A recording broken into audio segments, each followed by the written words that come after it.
I can go. Yeah, Mike, just first of all, any update, I guess, on Talia, the nature of what's going on there, maybe a timetable? Still no day to day, has not practiced. Return would be short. I mean, we're not going to return her to practice and then expect her to play within a game or two. So, or a day or two. So, got to get her back to practice first. Just like it's been, it is really watch it, see how she feels every single day that she wakes up. Some days feels good, some days it doesn't. So it's um, I go into every morning hopeful, and I've ended up disappointed in the middle of the day. So I'm just waiting for the thumbs up to go as she is too. She's eager to get back. She's excited to get back, but you know, a back at that age is something that you got to watch really carefully. So Yeah. And then, not expected for Sunday, I guess, to answer your question. okay, just on that same line of thought, how have you felt about the team, how they've, adapted to not having her and how they've played in these past three games? You know, it's affected practice probably more than games because we have to be very, very cautious with our energy, with our reps, with while at the same time still trying to get ready. I don't know. I think our kids have rallied. You know, I think both the Carleys, Carly Johnson coming in against Alabama, and of course Carly Keats stepping into the lineup have just elevated their roles. You know, we've been asking a lot out of Mac and Sam, which is fine because they can give us a lot. They've got broad shoulders. They accepted it. I think Sailor, it takes probably 2 extra minutes a game, and then I don't think we could. I've been doing what we're doing without Miriam, going from between 20 and 22 to needing her for 40. We might use her for 40. So it's changed some things we've had to do offensively and defensively. I don't set as many screens with Miriam because we can't afford to have a moving screen. Just the potential of defensively, we're not as aggressive. We're not looking to press as much, things like that, except for circumstances. So we've had to change a few tactics, but I think the kids have responded great. Talia's managed it. She's been active in practice. She's been engaged in practice so that when she does return, I think all the little things that we're doing will only be enhanced with added depth. Yeah, and last thing I'll ask is just LSU. I mean, they are really talented, especially offensively. And with Morrow and Reese and their rebounding, just what do you think about how you limit them a little bit? You have to start with rebounding. If you're not, you can do all the defensive planning and prep and scouting and work. And at the end of the day, if you force a missed shot, they're going and getting 60% of their own missed shots. So we'll have to be really committed there. Obviously, we've improved in that area. Our defensive rebounding has been a strength of ours. Kylie just mentioned that Sailor moved into the lead in the country for most defensive rebounds. We physically work about 10 possessions a day in practice on what happens when Sailor rebounds it, because she's been getting about 10 of those things. So I do think it starts with rebounding. If you look at what, the formula, Auburn's victory over them, I don't think Auburn flinched. They took it to them. And I think there's a certain amount of that. We learned that last year between our 2 games. We got kind of pummeled up here and we were passive. We went down there, we were aggressive, and it was nearly a completely different outcome. So I think we learned our lesson last year. I think we learned a valuable lesson from how Auburn played them. And then that's what we did with Alabama. Different personnel, but we did play much more aggressively in the second half. So I think you'll see us play aggressively. I think you've got to go at them. You can't back away from them. They sense that. They feed off that. They don't play very many people either. They play 6 or 7 most of their minutes. So, if we get down there with good travel, it's kind of a weird tip-off time at 4. I think we'll battle them. Dudley? Hey, Coach, probably watched the game last night. What did they do in that third quarter to just kind of flip the switch with Alabama? Well, they didn't let Nye. They did what Michaela did to her down there when we played. Just didn't let Nye get going. I think Nye had 18 or 19 points in the first half. Was the third quarter like 32-17? I think something like that. They've had some big third quarters. They've had some. They come out. I know Kim's a Hall of Famer for a reason. I'm sure there was some challenging going on in the locker room. It looked like that when they responded, but they turned the pressure up.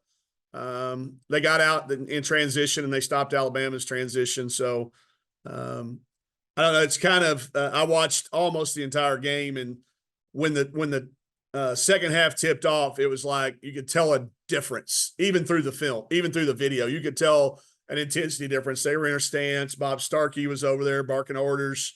When they've got when they're hooked up, Bob doesn't usually say much. I've coached against Bob a number of places in a number of different years, and when Bob's quiet, that's when you're in trouble because that means his team's hooked up defensively. He was very loud so in the first half. So I think he probably got some things corrected defensively, obviously not letting Nye even get shots.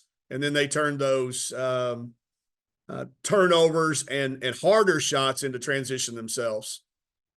When you have a team as good as they are and everyone won the national championship last year, what are the things when you go into their house, especially, that you have to do well to get out of there with a win? Yeah, that the whole column of you've coaches enough, the whole coach speak of don't beat yourselves. Uncharacteristic turnovers, uncharacteristic foul trouble, quick shots, getting caught up in all the things that are LSU. Their student body sits right next to you. They're vocal. They're on you. They're informed. They're not across the line. They don't do anything. They're one of the more respectful groups. Last year when we played them close, they were very respectful. But they are on you. So you can't do those beat yourself things. Take quick shots, take bad shots, get in foul trouble, force us to call timeouts. I think if you allow that crowd to get into it, it becomes more and more difficult every second of the game. So off to a good start, take good shots, value the ball, do what you can rebounding. This is not one of those games where you go in and, expect to dominate them. You want to hang around them. Just don't do beat yourself things. Do the things you're really good at. So for us, play in transition, get some layups, get to the foul line, make a few threes early, hang around. But those don't beat yourself things. And one last thing, obviously you're playing in an arena named after a very, very good basketball player. What are some of your memories of him that maybe these young kids didn't get to see these days? The ball handling drills, we call it the Maravich series. Growing up, Coach Stewart down at Greenwood would say pistol series. And we didn't even have to have anybody lead us. We knew exactly what that meant because we'd all seen the videos. Back then we didn't have YouTube to sit there and watch all these other skilled. It was one guy. It was Maravich, and Alford came along and did one too. But it was for years it was Maravich, and it was the people that people my age. All my uncles talked about how ahead of the game he was.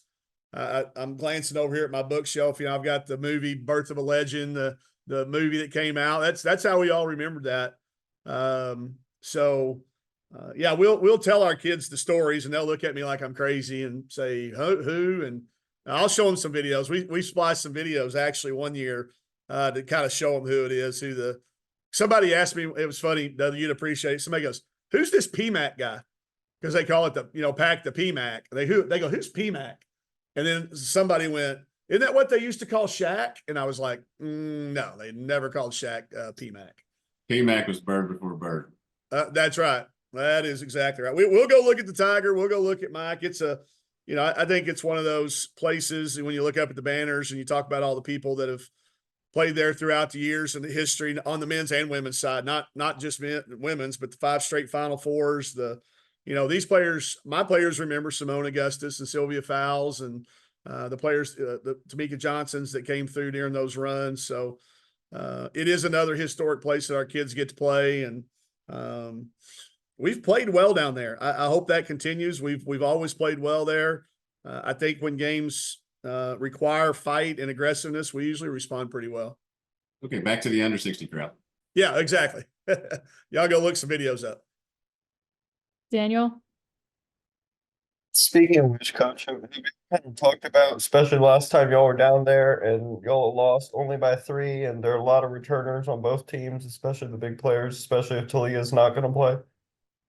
I think, the recent memories are good. We hit a 3 that would have put us up by 5 with under a minute to play, and it got called off by a moving screen. So we had a really good opportunity to win down there. I think our kids will build off that confidence.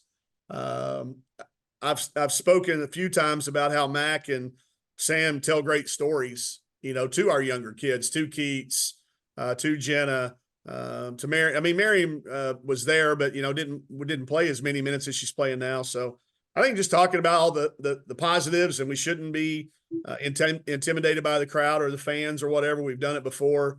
I think that's very, very important to recall on. It doesn't help. I mean, it's not worth any points on the scoreboard, but I do think it helps in your confidence walking into the gym. Of course, they'll have a national championship banner hanging up there that we haven't seen yet. But I think we all knew last year you could see it coming together for that team. It was about this time of the year. I hope that happens later on down, but they've been challenged now a little bit. They've had a couple of close games, and then the loss to Auburn that probably I was really glad they had a game in between ours to kind of get refocused on and not have maybe some of that pent up anxiousness about coming back out. But I hope that we'll use our bye week effectively and go down and be the more energetic of the two teams. And then finally, a little bit out of left field, but I don't know how much you like kind of keep in tune with the national stuff, but Coach Gina Ariema's comments on kind of how the landscape has changed with NIL and Yeah. the transfer portal. Just how have you seen your role kind of change? And I guess if you have a comment on Gino's thoughts. Yeah, I saw it. Somebody sent it to me, and I saw it. And Gino, he's earned the right to have an opinion, and he certainly expressed it.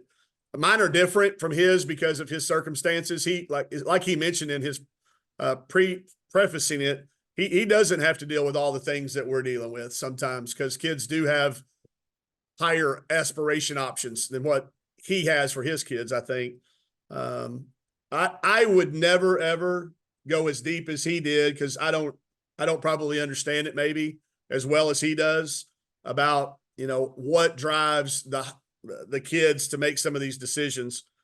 I simply wake up every single day and try to coach the kids that show up for practice every day like they are the same kids that I coached 20 years ago. I think the rules of the game have changed. I think deep down the kids still want to please their teammates, their families, their teams, their schools.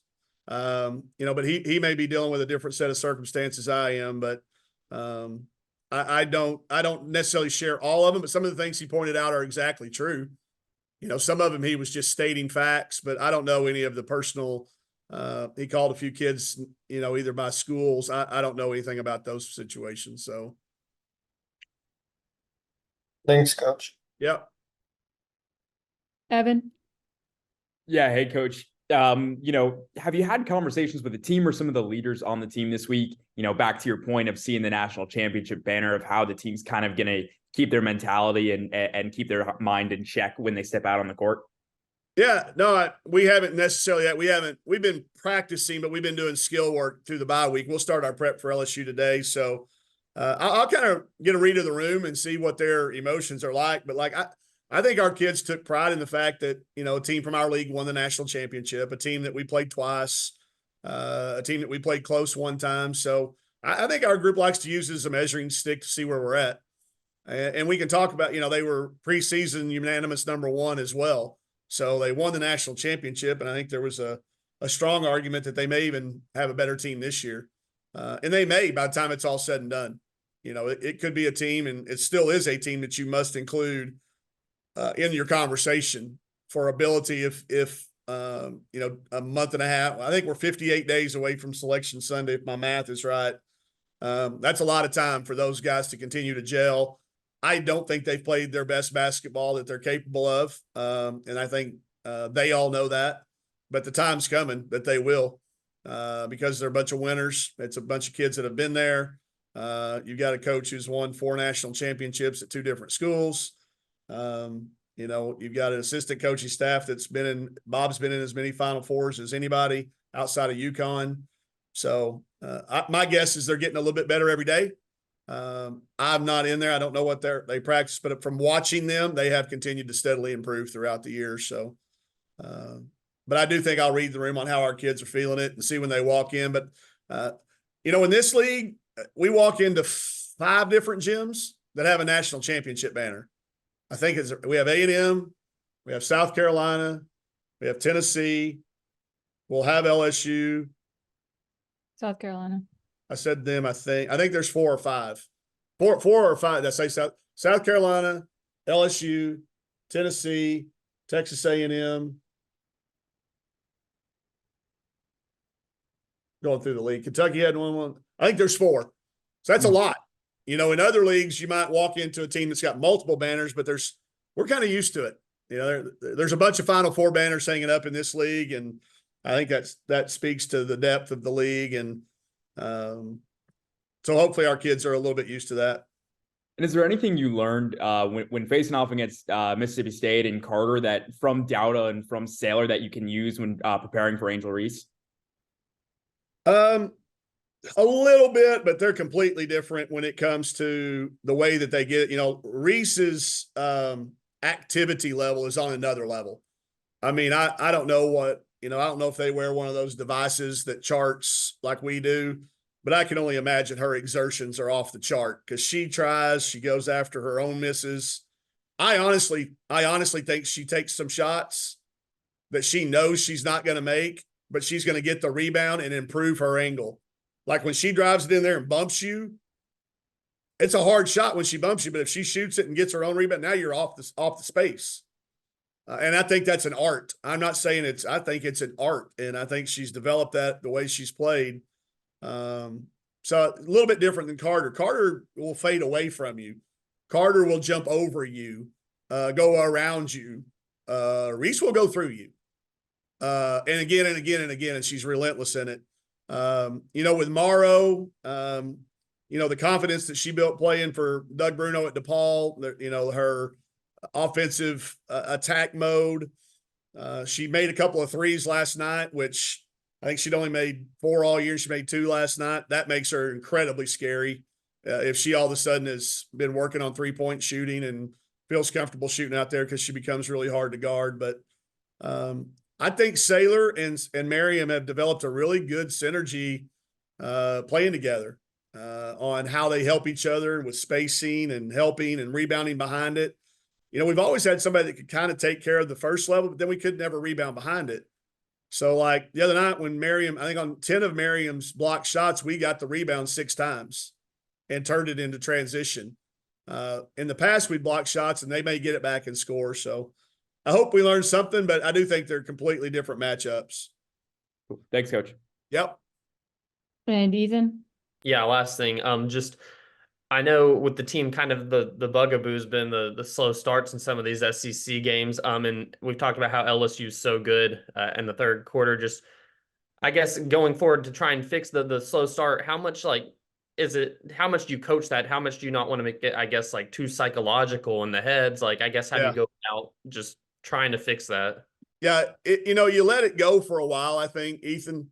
I think you don't make it psychological, but when it keeps rearing its head, then you want to lend some credence to maybe it is something we're doing. So we have pulled back our start time a little bit of pregame. And on this one, we will actually have a game day shoot around. With it being a 4:00 game, we'll get up, we'll go to their gym on game day. I hope that helps us get a cup. Then we won't start as early. We won't leave the hotel as early. We won't be in the gym for, you know, an hour and a half before tip off I get sluggish. I know I do. They're out there shooting and doing things and stretching, but like if I don't have something, I've been bringing a book to read to kind of like keep my mind from wondering, and I will go out and watch the other team shoot and psych myself out. Like when we went out, I don't remember who we were watching, but they didn't miss. And Asia Petty psyched me out a little bit too. I went out and watched them warm up, and she was grabbing the rim 2-handed every time she got near it. And I was like, what? Wait a second. I probably would have been better off in the back of the locker room not seeing that. So, you know, I don't begin to have all the psychological profiles of what's going through our mind but I do think time is not necessarily in our best faith. You know, sitting around thinking about it is never really proved for me personally. So we'll cut back. We'll do some things tactic wise, but I do think I think it's more mental than anything. I've made some changes. I think I told y'all that I used to script some plays, you know, to try to get everybody involved early. And I've stopped doing that the last several games. I just let the game flow. And I think that's part to do with me and the time of the season, that our kids know, You know, one night it might be Sam needing to take 20 shots. One night it might be Mac. One night it might be Saylor.